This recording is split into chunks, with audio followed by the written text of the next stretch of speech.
తెలంగాణలో ration card కోసం దరఖాస్తు చేసిన చాలా మంది నెలల తరబడి వేచి ఉండాల్సిన పరిస్థితి ఎదురవుతుంది.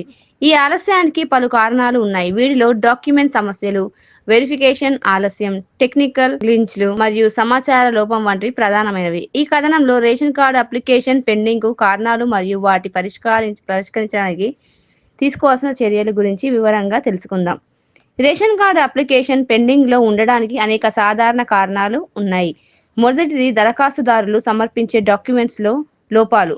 ఆధార్ కార్డ్, అడ్రస్ ప్రూఫ్ లేదా ఇన్కమ్ సర్టిఫికేట్ వంటి డాక్యుమెంట్స్ సరిగ్గా సమర్పించకపోవడం లేదా వాటిలో తప్పులు ఉండటం ఒక సాధారణ సమస్య. రెండవది అధికారులు వెరిఫికేషన్ ప్రక్రియ ఆలస్యం. కొన్ని సందర్భాలలో ఆఫీసర్లు అప్లికేషన్లను సకాలంలో పరిశీలించకపోవడం వల్ల ఆలస్యం జరుగుతుంది. మూడవది ఆన్లైన్ పోర్టల్లో సాంకేతిక సమస్యలు లేదా సర్వీస్ ఇష్యూస్ కారణంగా అప్లికేషన్ ప్రాసెస్ ఆగిపోతుంది. చివరగా అప్లికేషన్ రిజెక్ట్ అయినప్పటికీ దాని గురించి దరఖాస్తుదారుడికి సమాచారం అందకపోవడం కూడా ఒక సమస్య. రేషన్ కార్డ్ అప్లికేషన్ పెండింగ్ సమస్యను త్వరగా పరిష్కరించుకోవడానికి కొన్ని సులభమైన దశలను అనుసరించవచ్చు. ముందుగా మీరు సమర్పించిన డాక్యుమెంట్ సరైనవో, పూర్తి సమాచారంతో ఉన్నాయో పరిశీలించండి. ఆధార్ కార్డ్, అడ్రస్ ప్రూఫ్ మరియు ఇన్కమ్ సర్టిఫికేట్ ఎలాంటి తప్పులు లేకుండా చూసుకోండి.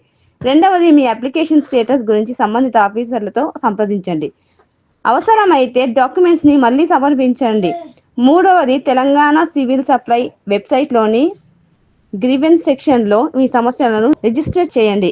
ఒకవేళ సమాధానం రాకపోతే రైట్ టు ఇన్ఫర్మేషన్ దారులు చేసి మీ అప్లికేషన్ స్టేటస్ గురించి సమాచారం అడగవచ్చు.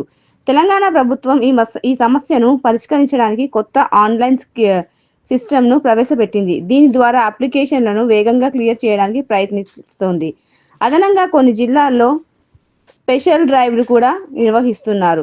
ఇవి పెండింగ్ అప్లికేషన్లను త్వరగా పరిష్కరించడంలో సహాయపడతాయి. ఈ చర్యలతో దరఖాస్తుదారులు తమ రేషన్ కార్డును సకాలంలో పొందే అవకాశం పెరుగుతుంది.